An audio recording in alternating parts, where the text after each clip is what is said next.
All right, happy Sunday. Good to see you guys.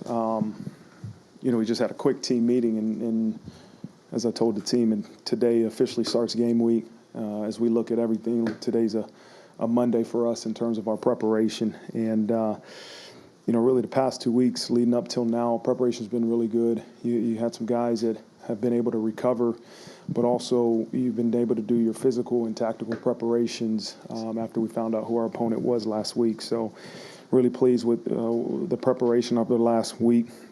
And then, obviously now we start moving forward with game week. We have to make some adjustments into our normal game week schedule to accommodate finals. So we'll practice in the morning, starting Monday. We'll practice in the morning through Wednesday.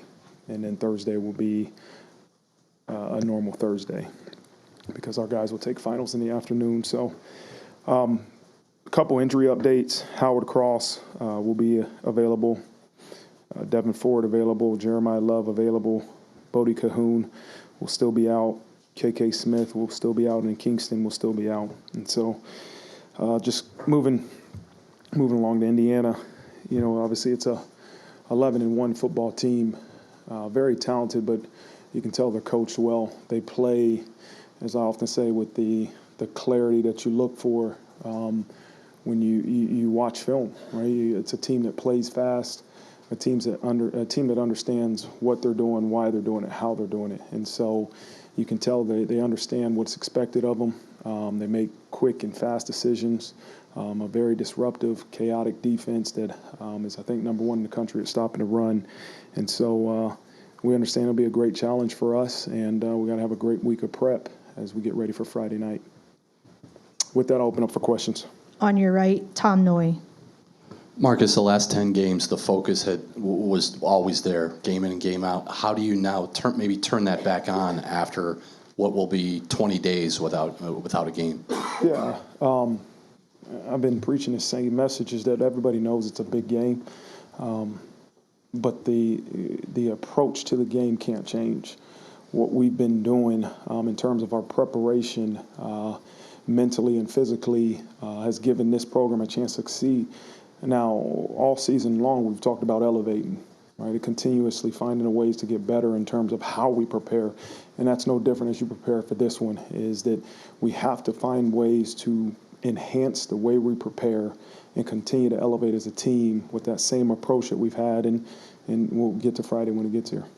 It's a big game. It's a different kind of game. But the fact that you've been in win or else mode basically since September 7th, how can that work to this program's advantage? Yeah, it's something I've been preaching to the guys, and something that I reiterated this last week was that we've been in playoff situational games since week 3, and we understand that. And every game that we play in is a version of a playoff game in our minds. And so continue to understand that. Don't have any added pressure for this one that you haven't had the previous 10, right? And so our guys understand that. That's going to be the message that I continue to reiterate, and let's just focus on the way we're preparing more than anything. Front row on your left, Jack Sobel. Coach, you're the only playoff team who hasn't had anyone enter the portal since the regular season ended. What's been your message to the players about that, and why is it important for you to keep the entire team together entering the playoffs? I can't speak for everybody. I think every individual in our program makes their own decisions. I think they understand how valuable, every person in our program understands how valuable they are to us being in this position that we're in. And we need them. We need every single person in our program to reach the goals that we have. And so I think when you feel like you have value and you're a part of what we're accomplishing, you want to continue to stay with this team and see it through. And I hope that's a reflection of it. But again, everybody will have their own answer. You've mentioned in the past that how Howard Cross and Riley Mills are the keys to everything you do up front defensively. How important is it to not only get Howard back, but also get these 2 weeks off for him to heal up that ankle? Yeah, obviously high ankle sprains take time, and we knew that. But Howard Cross is an excellent football player, and when you don't have him, he's missed. You know, we've had guys step up and do an unbelievable job. Donnie Hines has played really well, and Gabe Rubio and some of those guys. But we also know the type of football player Howard Cross is, and to have him back is going to be huge for our defense. Third row on your right, Tim Priester. Coach, as it relates to Indiana's defense, I mean, the stats indicate, you always use the expression, play football, not football. Obviously, they're not playing football either. How do you, on the other side of it, how do you combat that? Yeah, they do some unique things with their D-line, with their second-level defense in terms of pressure package, but also some different stunts that you don't see every week. What we can't do is try to play football. You hear me say it all the time, and make sure, you know, hey, we're scheming everything up the exact right way. Part of this is you got to be aggressive. You got to establish a new line of scrimmage when you're running the football, and that's a mindset and a mentality that we have to have. But they've done an excellent job of stopping the run all season long.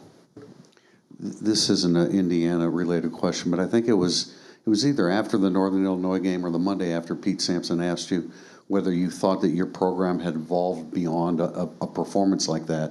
And at the time you said yes. I just wonder what your thought process has been over the last 10 games as far as, you know, because you preach preparation so strongly with your team. I mean, do you live in perpetual prevention of upset alert at this point moving forward? I mean, I would be lying if I say I don't think about, you know, that loss or being upset. Fear is a motivator. I mean, it is what it is. A lot of people are motivated by fear or greed. And there's times that I have to remind myself what's the result of not preparing the right way. But sometimes it takes the performance that we had versus NIU to go back and say, okay, hold on. What lessons do we have to learn? You can't. If you knew exactly what it took, the perfect formula, you would correct it right when it's not right. But sometimes it takes going back and saying, okay, where didn't we prepare the right way? And that's after a win, too. There's situations that happen in a win that you got to go back and say, okay, we didn't perform the way we needed to in this situation. Third down offense, third down defense, first down offense, whatever the situation may be, special teams. Hold on, is our preparation, is this something that's showing up in practice? If it's not, okay, was this a schematic thing that we weren't ready for? And I think that's the mindset I have. I still believe in preparation. I choose to believe that is the number one indicator that gives your program a chance to have success on Saturday. And I won't stray from that. And that's what we're going to focus on right now as we prepare for this upcoming game. Front row on your left, Tyler Horka. Riley Leonard said in a podcast recently that he feels like he hasn't had his breakthrough moment as a college quarterback. Started a lot of games. He's never started one like this. Why is he ready for a moment like this?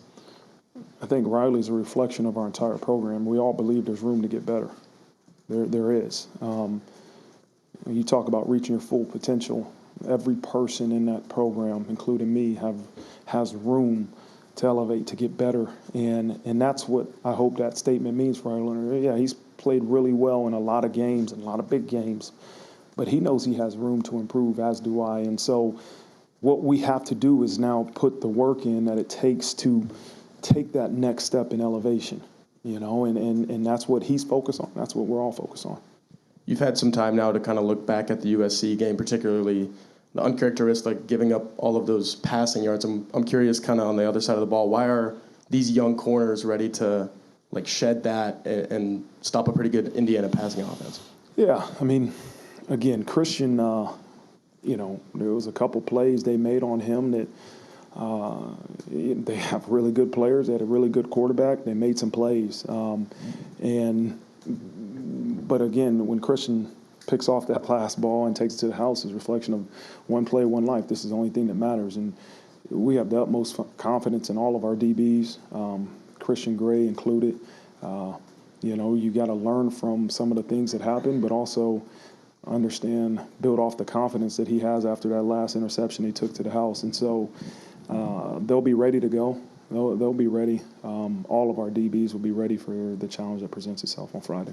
Front row on your right, John Bryce. Hey, Marcus, you've said a couple of different times, including just a couple of weeks ago, that this is the most talented team you've had since you've been here. When did it make the jump in your mind from being the most talented team to a playoff team?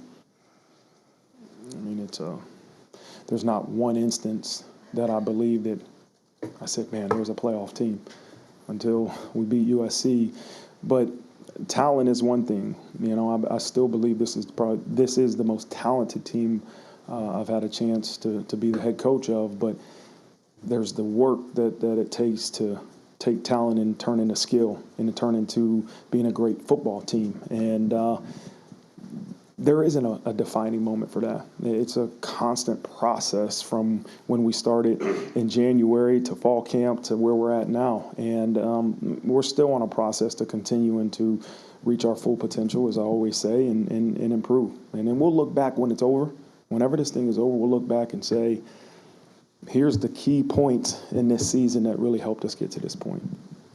Scoreboard adversity obviously hit week 2 against Northern Illinois, but then on the field the next week at Purdue, you blow them out, but you lose 2 offensive linemen. I think Botello that game. 2 weeks later, it was Boubacar and BMO around that same time as well. As this team continued to face adversity, what did you learn about its resiliency along the way, and what do you attribute that to? I think we have depth more than anything. Is we have guys from the top of our roster to the bottom that can help us win football games. And when that opportunity presents itself on game days, it changes throughout the year. But you have to be ready, and you can't wait till your number's called on game day to get ready. And I think that's what it speaks to, is the guys that have prepared in a way to be ready, and they didn't know if their number's going to be called on Saturday or not. But because of an injury, now they're thrust into action and everybody else gets to see it. But more important than anything, it speaks to the talent, the depth of our roster, but also the way those guys prepare for an opportunity that they don't know is going to happen on game day. Up the middle to your left, Kurt Rallo. Coach, can you talk about the trend of one-year quarterbacks, and do you modify or condense a playbook, or does it just take a long time naturally to kind of master that? Every program's different. Every offense is different. There is a process that it takes to make sure that your quarterback and your offensive is performing at the highest level it can.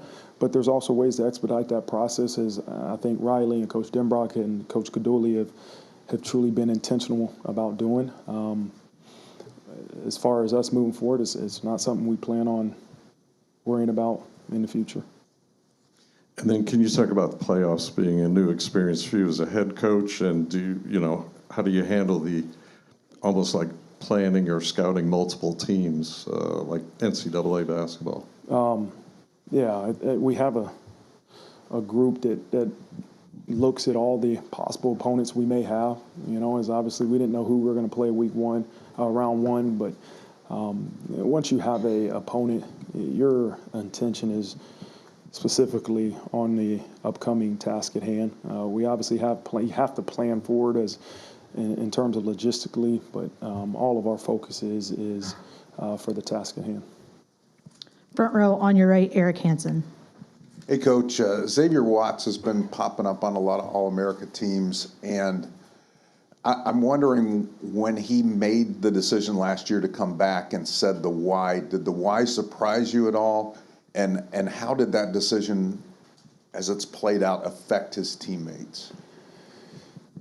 When he made the decision to come back, I think there was multiple reasons. One was to improve his draft stock, right, and to give him a chance to be drafted at a higher position in NFL draft, but also to help this team reach some goals that we've set. And, being a captain, being the leader that he's been for our defense, there is no value, no money that I can put on that. Like, he has been amazing in terms of the value he's brought into this program, into this team. And I often tell him, I just told him that, like, what you've done for this program to achieve team glory is going to be bigger than you could ever imagine in terms of the individual glory the All-Americans, the awards that you may or may not get.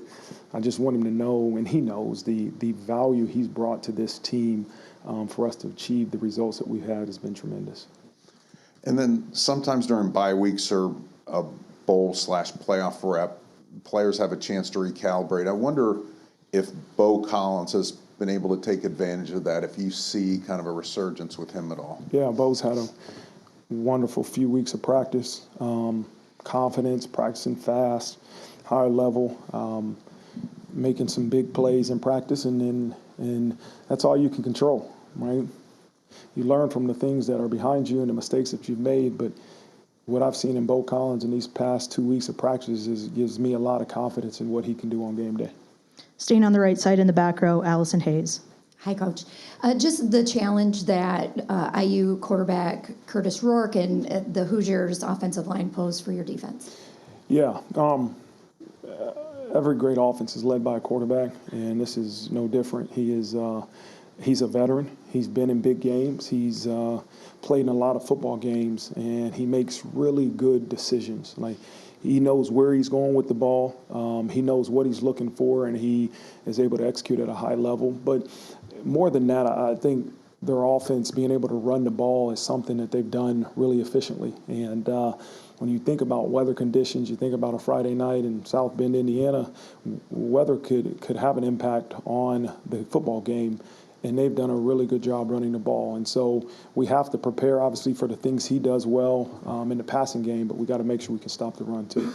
And then there were times this season that the guys told us you had video of the NIU game. You wanted them to see that. You had video of the USC loss from a couple of years ago. You wanted them to remember that.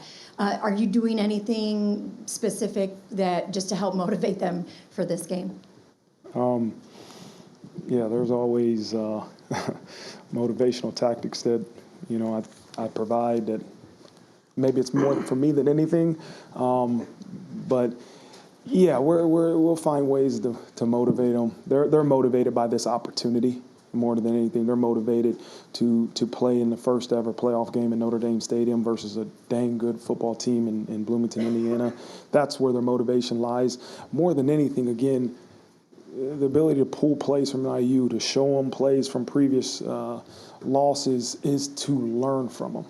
It's more than motivating, it's to learn from them. There's plays in Louisville last year that I had on the screen that hopefully they watched and they said, oh, okay, that's something I got to remember that will help us on game day. And that's really the tactic behind playing some of those things that the previous losses and, showing around the goop. Front row on your left, Kyle Kelly. Hey, Coach, it's been since the FSU game that Mitch Jeter, that was the last time he made a field goal. So where are you at with him, and is he back to the point where he's kicking field goals in-game as the routine to where he was pre-injury? Yeah, this is as close as he's been to where he was before he got hurt. He's had a really good 2-3 weeks of practice. Now we had to let him truly recover. He needed it. He needed a chance to recover, and we've probably had more live field goal opportunities and field goal periods in practice just for him, but everybody to get their confidence back in our field goal unit, some of the protection things that we have to fix. And so he's had a really good few weeks of practice. Indiana will come here with the #1 run defense in the country. What impresses you about that part of their defense? Again, I think they play aggressively. I often say they create chaos. They have a really unique scheme in terms of some of their twist games and pressure packages, but they're talented and they play hard. Their D-line is really, really good, and it's hard to simulate some of the things they do in practice. But our scout guys have done a good job at trying to give us a really good look, as they've done all year. But they are well coached, they're aggressive, and they're a confident group. Front row on your right, Pete Sampson. As you put together sort of the practice plan and prep plan for this, was there just like who you relied on for that? It's something nobody has done. Yeah. It's like it's a bye week, but not really. It's like a bowl game, but it's much earlier. So how do you sort of figure out, like, this is how hard we need to practice, when we need to practice, how we're going to recover, how we're going to lift? Yeah, I think there's part of the logistics that we had deep and long discussions about before the season even started, right? With understanding that you have finals, understanding that you're going to have week 13 off, you're not going to have an opponent till after the championship game. So some of those logistical things we've had a plan for.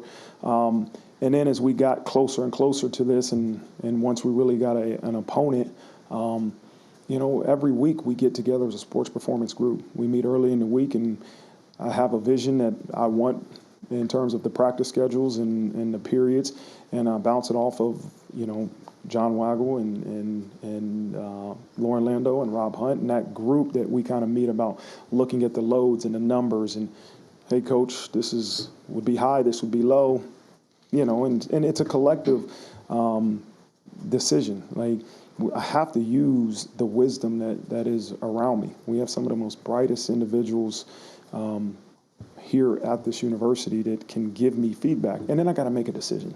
I have to make a decision that I believe is best for this football team. But before I do that, I want to use all the wisdom available.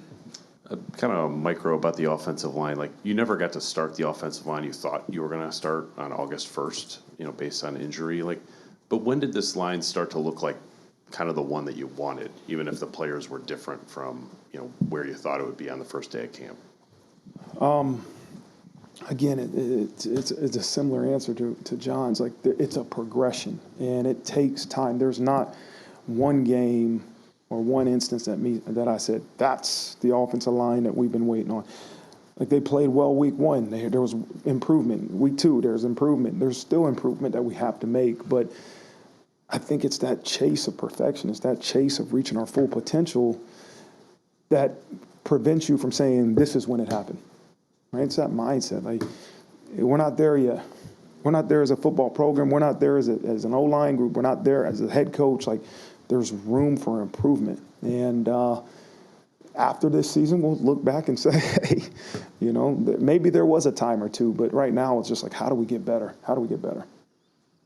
Up the middle on your left, Mike Berardino. Marcus, where the margin for error now becomes so slim game to game, I wonder, we haven't had a chance to hear your thoughts on the Riley Mills and I guess it was Mike Brown on the sideline with some lapses in poise against USC, and what was their reaction to it? Uncharacteristic, I'm sure, for both guys, but do you use that as a reminder now to the group as a whole that never more important than to keep your poise? Yeah, that's they'll be the first ones to tell you that. Nobody's worth 15 yards, and we got to we can't react to a situation in a way that can hurt our team. And that's what both of them were. They were reactions that were poor decisions, right? Poor decisions in terms of the way they reacted to a situation. And those are the first two guys that will own it. That's what I love about this program is I don't need to demean you and get all over you. At times I will, but